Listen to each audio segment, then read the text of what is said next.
Hello everyone, Chanakya study के इस YouTube channel पे आप सभी का स्वागत है। हम लोग सांख्यिकी पढ़ रहे थे स्टैटिक्स, और स्टैटिक्स में उन सवालों को देख रहे थे जो अब तक रेलवे ग्रुप डी के एग्जाम में पूछ चुका है, जिसमें अब तक एक वीडियो अपलोड कर दिया गया स्टैटिक्स का। आज हम लोग आगे का पार्ट लेकर के आए हैं, पार्ट 2।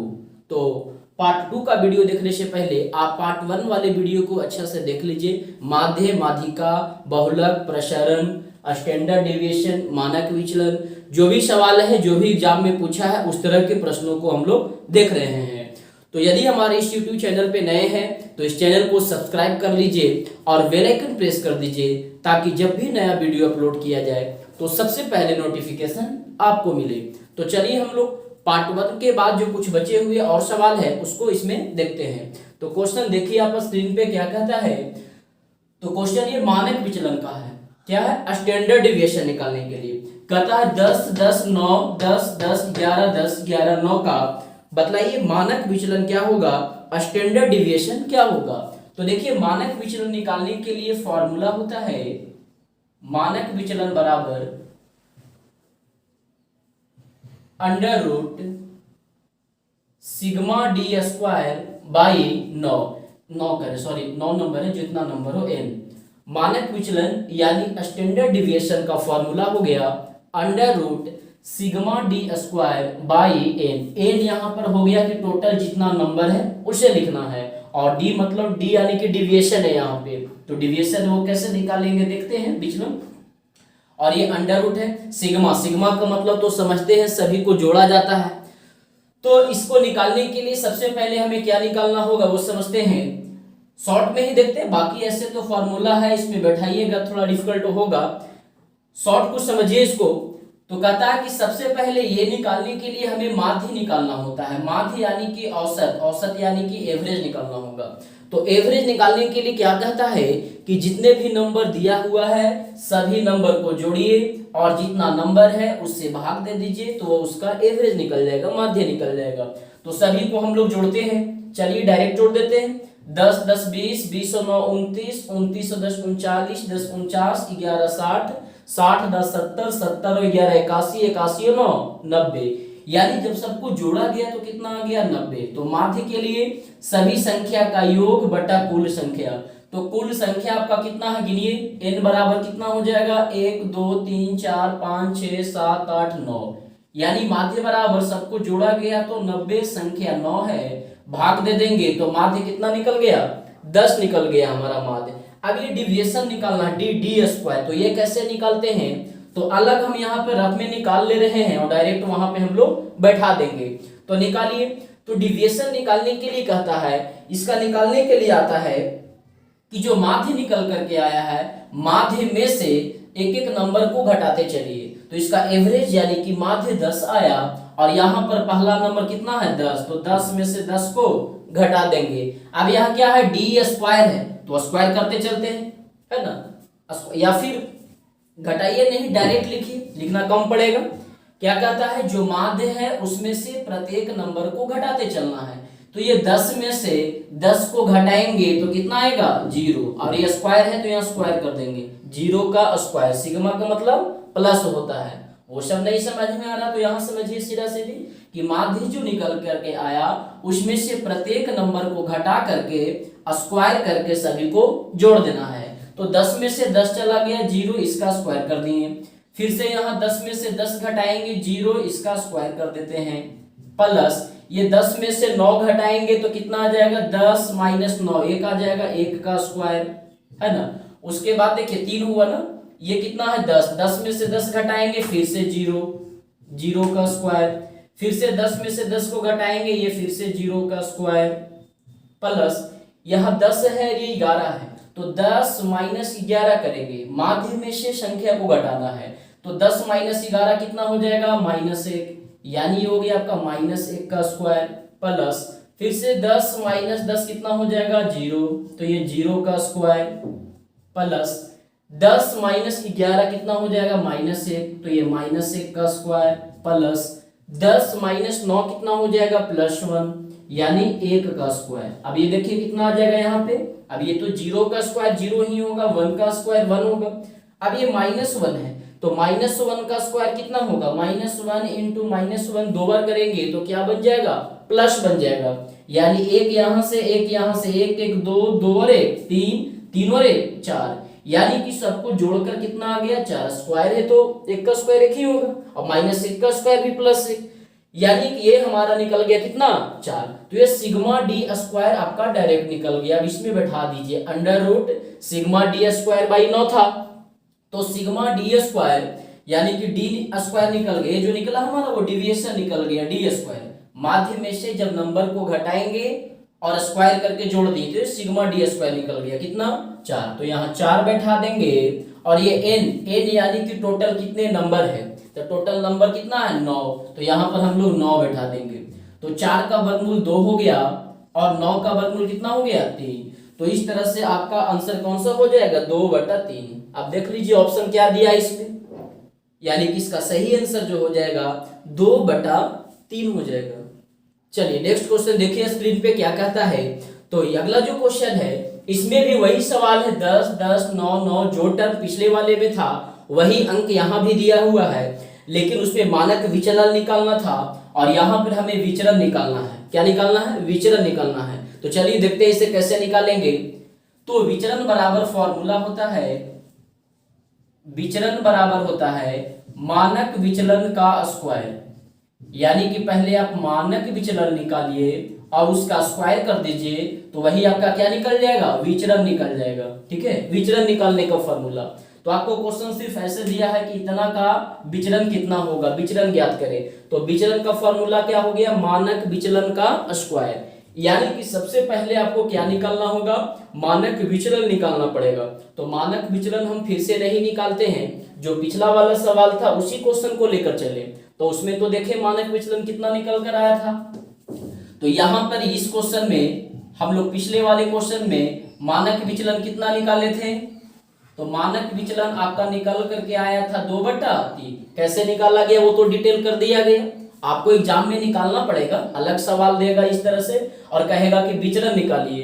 तो विचलन बराबर मानक विचलन का स्क्वायर, स्टैंडर्ड डिविएशन का स्क्वायर। तो सबसे पहले आप मानक विचलन निकालेंगे, कैसे निकालेंगे, तो पिछले वाले क्वेश्चन को हम लोग डिस्कस किए, यहाँ पर हम फिर से नहीं निकाल करके वही सवाल को बता रहे हैं। तो मानक विचलन हमारा 2/3 था, डायरेक्ट हम बैठा देंगे इसमें।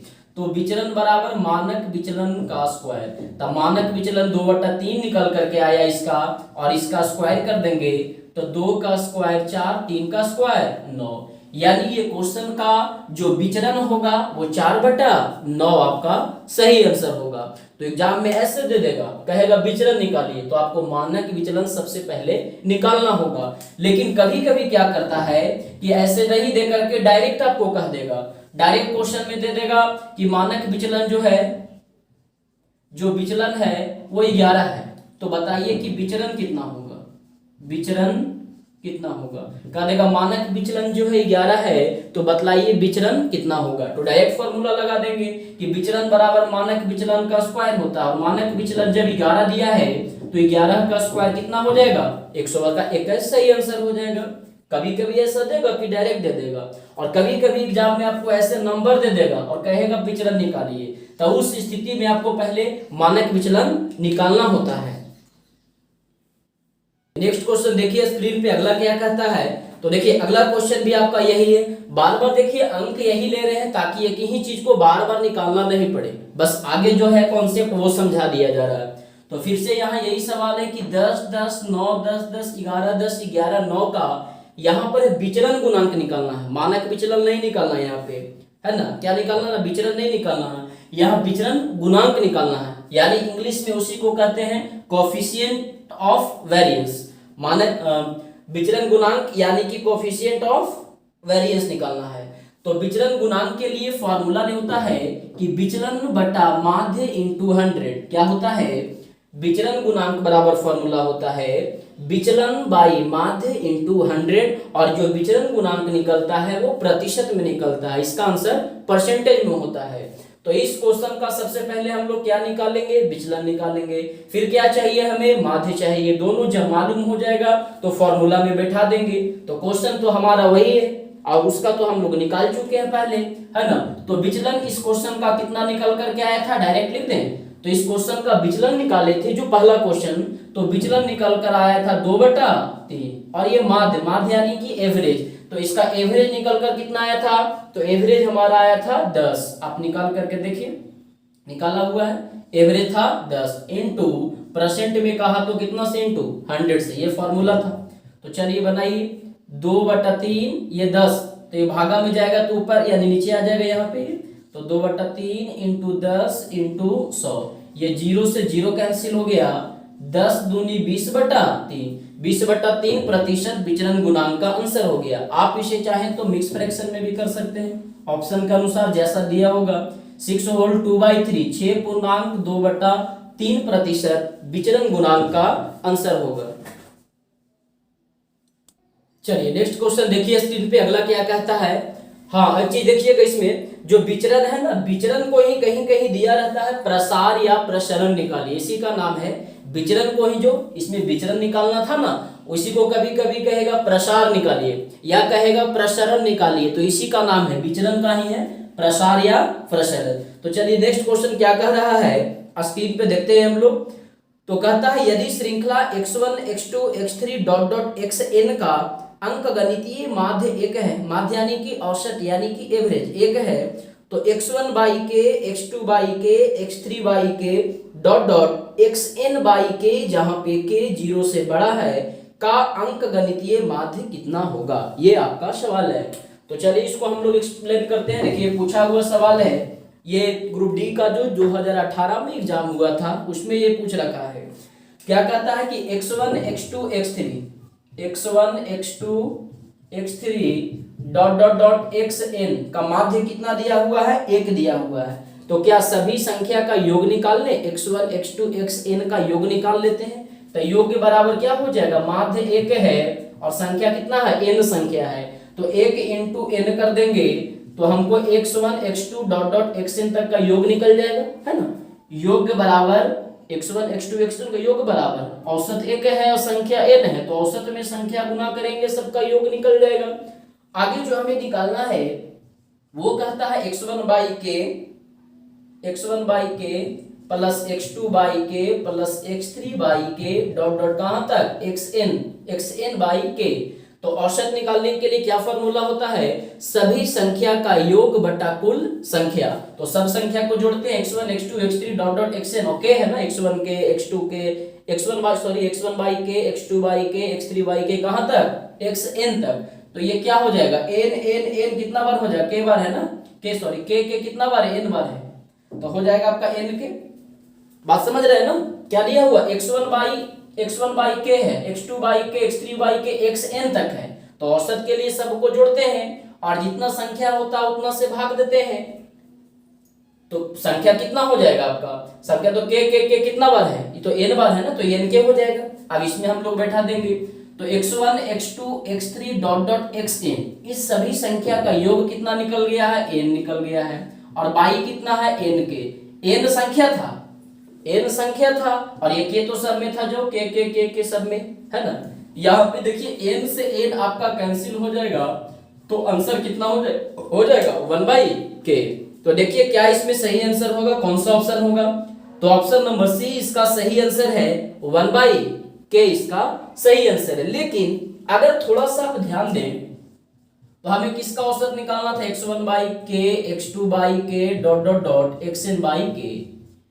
x1 x2 x3 dot dot xn तक का औसत दे रखा था 1 है, x1 x2 x3 dot dot xn तक का औसत कितना दे रखा था, 1 दे रखा था, और हमें निकालना x1 बाई के, x2 बाई के डॉट डॉट xn बाई के।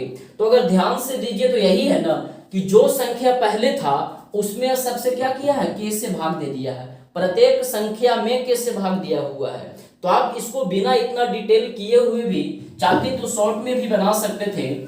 जैसे सभी संख्या का औसत कितना था, x1 x2 xn तक का 1 था, x1 से लेकर xn तक का औसत कितना था, 1 था। अब इसी को कह सकते हैं कि जो संख्या पहले से दिया है उन सभी संख्या में आपका k से भाग दे दिया, जो संख्या पहले से दिया है उन सभी संख्या में k से यदि भाग कर देगा, प्रत्येक संख्या में k से भाग लगा देगा, तो जो नया औसत होगा वो कितना होगा। तो कहता है कि जब प्रत्येक संख्या में जितना से भाग देता है तो जो औसत है उसमें भी उतना से भाग हो जाएगा, तो वो नया औसत निकल जाएगा। तो नया औसत के लिए एक औसत पहले से था और सभी संख्या में k से भाग दिया है, तो जो औसत है उसमें भी आप k से भाग दे दीजिए तो डायरेक्ट आपका औसत निकल जाएगा। यानी नया औसत आप डायरेक्ट कह सकते हैं कि 1/k हो जाएगा। समझ में आ रहा ना? जैसे ऐसे समझिए, एग्जाम्पल से कुछ और समझिए। जैसे मान लीजिए कहा कि 11 लगातार विषम संख्या का औसत 33 है। क्या है? 11 लगातार विषम संख्या का औसत 33 है, और यदि उन प्रत्येक संख्या में 11 संख्या में 3 से भाग दे दिया तो बतलाइए कि जो नया संख्या बना उसका औसत क्या होगा। तो 11 लगातार विषम संख्या का औसत 33 है और भाग किसमें दिया जा रहा है? कोई एक संख्या में नहीं, सभी संख्या में। तो जब सभी संख्या में भाग देगा और जो नया नंबर प्राप्त होगा उसका औसत, तो इसके लिए कहता है, आप चाहें तो डिटेल भी बना सकते हैं, लेकिन कहता है कि जब प्रत्येक संख्या में जितना भाग दिया जाता है औसत में भी आप उतना से भाग दे दीजिए तो नया औसत निकल जाएगा। मतलब जब प्रत्येक संख्या में 3 से भाग देगा तो नया औसत कितना बन जाएगा? पहले से 33 था, सब में 3 से भाग दिया तो औसत में भी 3 से भाग हो जाएगा, यानी कि 11। ठीक वैसे ही प्रत्येक संख्या में जितना जोड़ेगा तो औसत भी उतना से बढ़ जाता है। जैसे 10 संख्या का औसत 25 है या 26 है, जो भी है, और कहा सभी संख्या में 2 जोड़ दिया तो नया औसत क्या होगा? तो जो पहले से औसत है उसमें भी आप 2 जोड़ दीजिए। मतलब प्रत्येक संख्या में जितना जोड़ेगा तो औसत भी उतना से जोड़ देंगे तो नया औसत निकल जाएगा। जितना घटाएगा प्रत्येक में तो औसत में भी उतना घटा दीजिए, नया औसत निकल जाएगा। गुना करेगा तो गुना करेंगे और भाग करेगा तो भाग करेंगे। बाकी हम लोग और डिटेल पढ़ेंगे जब एवरेज लेकर के आएंगे औसत चैप्टर, तो वहां और भी अच्छे से हम लोग एक्सप्लेन करेंगे इस चीज को। देखिए स्क्रीन पे अगला सवाल क्या कहता है। तो अगला क्वेश्चन है कि एक समुच्चय में 4 संख्याएं हैं जिनमें से 3 सबसे छोटी संख्याओं का माध्य 19 है और 3 सबसे बड़ी संख्या का माध्य 21 है, तो आंकड़ों के समुच्चय का परास क्या होगा? यहाँ पर परास निकालने के लिए कहता है। परास निकालने के लिए क्या होता है? तो सबसे बड़ी संख्या में से सबसे छोटी संख्या को घटा देंगे तो वो परास निकल जाएगा। मैक्सिमम माइनस मिनिमम, ये आपका परास होता है। तो यहाँ पर क्वेश्चन में कहा कि 3 सबसे छोटी संख्या का माध्य, 3 सबसे छोटी संख्या का माध्य दिया है, तो 3 छोटी संख्या का हम लोग यहाँ पर योग निकाल लें, माध्य यानी कि औसत एवरेज। तो 3 छोटी संख्या का योग कितना हो जाएगा? माध्य कहा 19, तो 19 इंटू 3 कर देंगे, यानी 3 छोटी संख्या का योग हमारा 57 हो जाएगा। और 3 बड़ी संख्या का माध्य कितना है? 21 दिया है, यानी कि हम लोग यहाँ से 3 बड़ी संख्या का योग निकाल लेते हैं। जो भी 3 बड़ा संख्या है उनका योग कितना हो जाएगा? तो औसत 21 है तो 21 इंटू 3 कर देंगे, कितना? 63। और परास निकालने के लिए कहता है कि सबसे बड़ी संख्या में सबसे छोटी संख्या को घटा दीजिए, मैक्सिमम माइनस मिनिमम।